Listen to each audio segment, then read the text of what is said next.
Hello everyone, मज़ा ही आ गया आज तो। इतनी टेस्टी मैंने डिश बनाई और उसको खा के आत्मा तृप्त हो गई मेरी तो। आप लोग भी खाइए और बनाइए और मज़े कीजिए। ये है मेरा शिवरात्रि का व्लॉग। तो welcome to my YouTube channel Usha Kalra and family.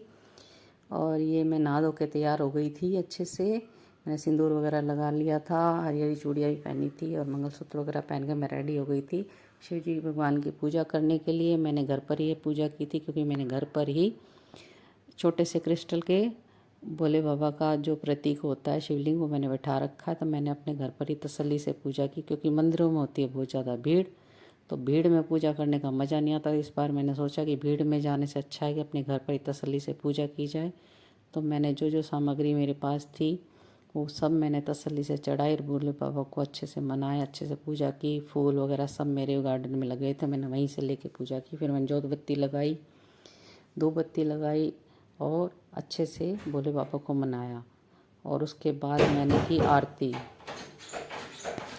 मैंने अच्छे से की भोले बाबा की पूजा, आरती की, जोत बत्ती लगाई और अच्छे से अपने भोले बाबा और शिव पार्वती की पूजा करके और फिर मैंने बजाई घंटी, क्योंकि घंटी बजाए बिना तो मेरी पूजा अधूरी है। और सुबह की पूजा में हमेशा ही घंटी बजाती हूँ ताकि घर में पॉजिटिविटी और सकारात्मकता आए और नेगेटिविटी दूर भाग जाए।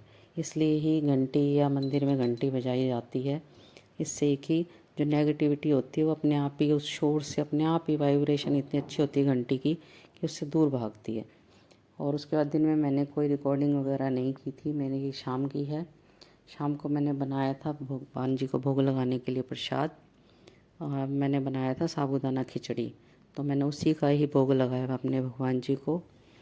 और मैं तकरीबन यही खाती हूँ क्योंकि मुझे बहुत ज़्यादा पसंद है साबूदाना खिचड़ी और मुझे बहुत टेस्टी लगती है। तो मैंने साबूदाना खिचड़ी बना के और अपने भगवान जी को भोग लगाने के लिए मैं चल पड़ी थी और मैंने भगवान जी को भोग लगा दिया है। बाकी भगवानों को भोग लगा के और उसके बाद मैंने भी मज़े लेके अपनी साबूदाना खिचड़ी खाई। बहुत ही यम्मी बनी हुई थी। आप लोग भी ट्राई करना कभी कभी। मैं इसकी रेसिपी भी डालूँगी लेकिन मैं कम ही डालती हूँ, जैसे मैं भोग वगैरह बना लेती हूँ। फिर मैंने बच्चों के लिए बनाया था काले चने और चावल और बनाई थी पनीर की सब्ज़ी। ये मेरा तो व्रत था, बाकी किसी का घर में व्रत नहीं था, तो मैंने उन लोगों के लिए खाना जो नॉर्मल बनता है मैंने वही बनाया था।